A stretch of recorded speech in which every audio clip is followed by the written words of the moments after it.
Well, the guys got the last I-beam that's going to have my chain hoist and that little truck rolling on it, or like a little gantry. So that hoist right there that I've had rolling left and right is now going to be on this lower one and rolling right down the middle right here. It's going to be great.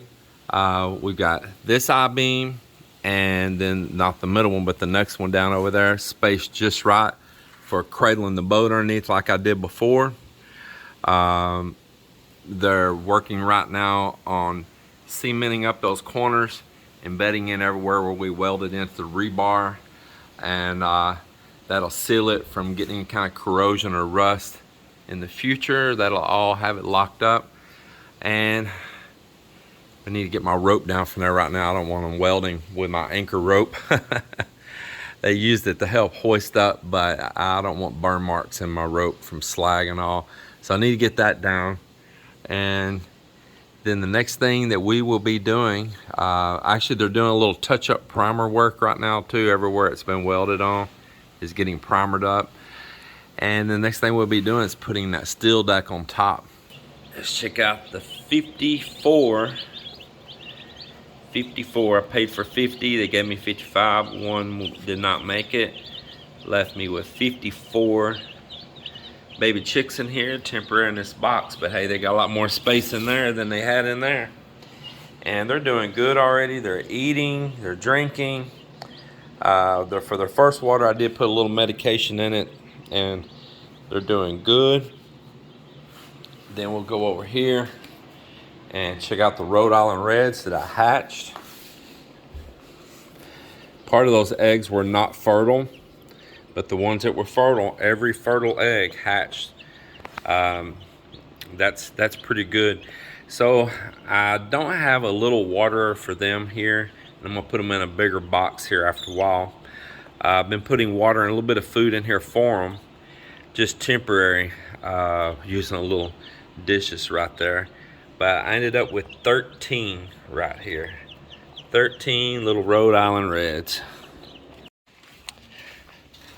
So I'm gonna have to take my little blue and white boat, my little bonka with the outboard, and transfer it up here. I'm gonna be taking the outboard off of it because it's about to get set over onto the Sea Ray right there as my kicker motor, which is what I originally bought that for anyway. Hey buddy. And the boat, I need to do some little small repairs on it, and I want to put new outriggers on it. So when I have the outboard off for now, I'm going to bring the boat up and do a little bit more fix-ups on it. Let me raise that motor up. Yeah.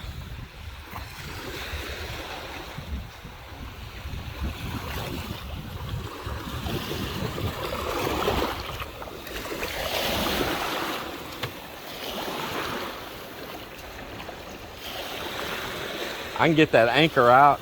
I'll go out there and get it.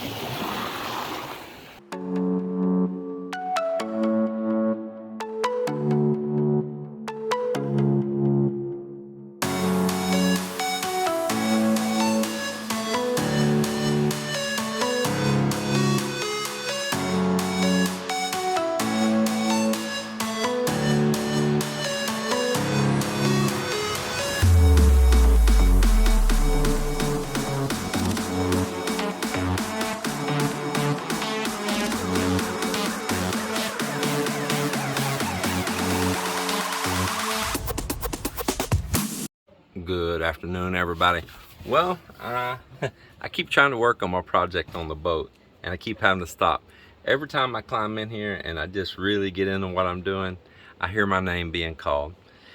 They got questions, I have to stop and see what these questions are, answer them. I have climbed in and out so much, I should be getting buns of steel here soon. Up and down that ladder and climbing in here, but that's okay. So yesterday I did get the solenoids all changed out on the tilt, on the trim back there. Got those solenoids all changed out. The solenoids working great. That was a wonderful wonderful fit in place of the original solenoids. One of the problems, whoever had messed with this before, is they had the wires switched back here on those relays. So when you were hitting down right here, it was actually going up, and then up was doing nothing. It wouldn't go either way. You guys just may not realize that I have not spent no huge money on repairing this boat. You know, I've bought these new switches and all, put in kill switch, you know, all my navigation blower, all that. Some LED lighting that I've put on here. A couple relays down there now for like this hydraulic pump down here. And what else have I really spent money on? I bought the trim tabs, bought that whole kit for the electric trim tabs. Let's see, what else? Maybe a few fuel filters. That's just common maintenance stuff. Oil, that's common maintenance stuff. A few gaskets that's out there for the outdrive, gimbal bearing, boot. Once again, just maintenance stuff that has to be done no matter what. I'd say, believe it or not, and I bought that new ladder. I bought the new ladder right there, which is a real jewel too. I guess somewhere right now, believe it or not, I've only spent maybe like maybe $1,200, you know, for everything I've been doing on here. The ladder, the electric trim tabs, the LED switches, the relays, some LED lights on the interior, LED lights on the navigation on the boat.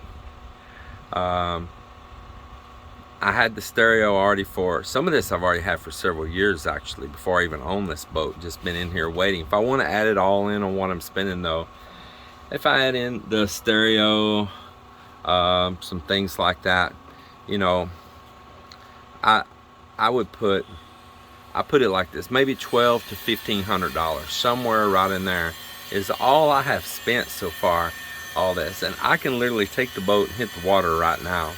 Everything else I'm doing is just little cleanups, touch-ups, and upgrades. So yeah, it's not bad. It's not bad at all. I mean, people spend that quickly on all kinds of stuff. Now, the motor, that came from very nice viewer, a friend of a friend up in Boston. Thank you again, sir. I just cannot thank you enough. Appreciate that. But they came from a viewer that's friends with one of our friends up in Boston, man, and that was a wonderful gesture. Now, let's put that in perspective. I did pay shipping to get it over here, and if I want to add all that shipping of getting it from Boston to Texas, Texas here to the Philippines, I need to add about another $1,100. So let's say if I spent $1,500 on little things I'm forgetting around here, and I add another $1,100, we're looking at $2,600 with that shipping, and I have this diesel motor in here. Not bad either. Got my little solar fan, radio, lights for the boat, battery operated. Got its little solar panel down there charging. This other solar panel is hooked to the battery on the boat. And man, it's doing a good job sitting here as a tender and keeping the battery topped off. We welded little stops here on the end because he's gonna move that hoist right there where it'll roll up and down this one right here. So we welded in stops on the end there, stops on the other end down there. They're topping off these columns here right now, embedding all of that welded areas of the steel in, the rebar. See, getting them all done. See if we focus in on another one there. Hammond's around doing that one. Been doing all of those.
Lift it high, lift it high.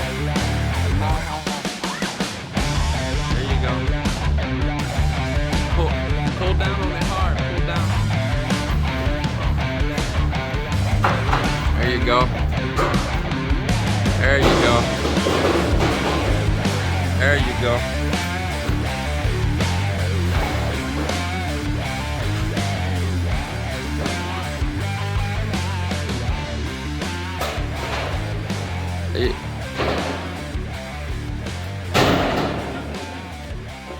Just hold on, let Marvin get up there, just wait.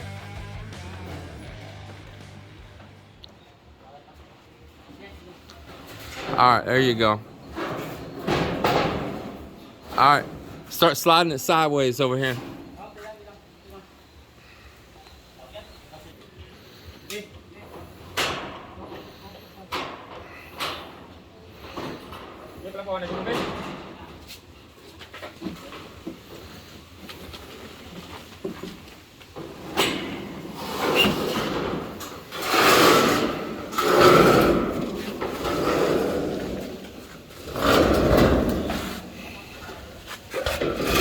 This should be flipped over right here. This smooth should be down, the groove up, all of this flats down. So when you have one that's no good, what you do is you take a good one out where you already drilled a hole, stick it in the hole that's already there, and use the sharp one somewhere else, and then you don't waste them. Well, I got me a bucket of water and detergent, and I'm about to go at it scrubbing these worst stains up here in this roof. Man, it just looks horrible.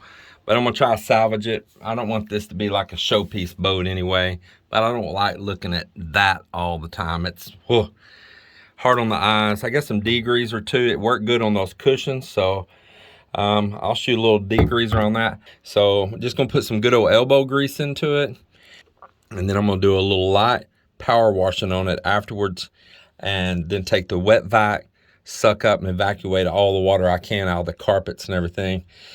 And in this hot weather, it'll dry out pretty fast. I'll put my big fan down in here, open the hatch, and really circulate a lot of this hot air here right now through. And I think it'll probably clean itself up pretty nice like that. I have been cleaning inside this boat, power washing it down, letting it all get down here to the sump in the bottom, and then shop vacuuming it out here. As you see right there. And just look at that. And this is about my 10th bucket of water to suck up and throw out, man. It is just crazy. But check out the difference in this headline.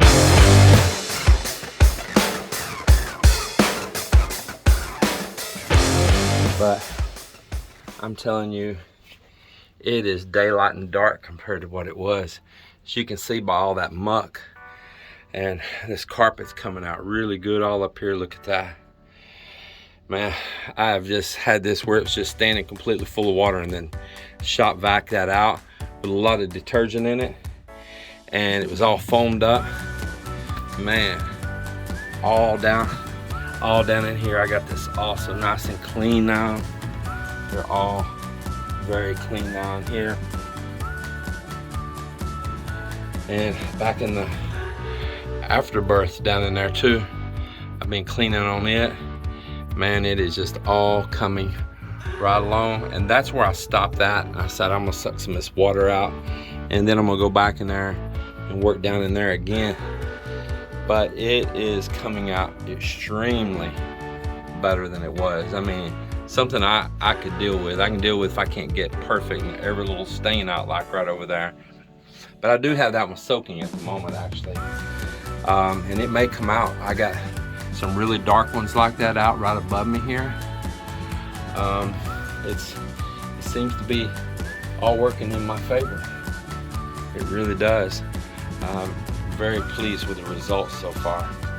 And I cleaned these, and then I took shop vac while they were just soaking wet and just sucked all the water out. It was just like a fog in here earlier. But I've got this hatch open, and I'll bring my big fan and put it in here, and just let it just blow massive air in, and I think it's going to be a winner. All the cushions that I cleaned yesterday and soaked them with a power washer, they were 100% dry today. It is so hot here.